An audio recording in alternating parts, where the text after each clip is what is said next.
আমি Subscribe দিতে and win চলেছি gifts. $10,000 তাকে। আমার টাকা। ও ও আমি একটা নিলাম। ও এ আমার কলা। এবার রিংটা পরিয়ে দাও। এটার জন্য ক্ষমা করো, এটা দিয়ে কিনে নিও। ও ও এই মুভিটা কিন্তু সত্যি খুব ভালো। আমি দেখতে ও মাই গড। ও এটার জন্য ক্ষমা করো। এই শোনো শোনো ওকে ও কোথায় গেল? ওই ও, দিকে। ওদিকে ঠিক আছে।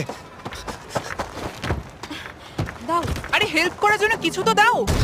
আমার টাকা ফেরত দাও। আরে এটা টাকাটা দিয়ে যাও। আরে এই, আমার টাকা দাও। ধরো ওকে, ধরো ধরো। এবার কি করব? জিমি চলে এসো। তুমি শিওর? ওকে চলো চলো, ওকে ফলো করো। আরো জোরে চলো, আমার এই ব্রিফকেসটা ফেরত চাই। আরে সাবধানে। এই আমার টাকা ফেরত দাও। যাও নিয়ে নাও। এই তুমি কে? বেরিয়ে এসো। কে তুমি? কে কে কে তুমি? বেব, আমি তোমার সাথে একটু সময় কাটাতে চেয়েছিলাম। তুমি আমাকে বলতে পারতে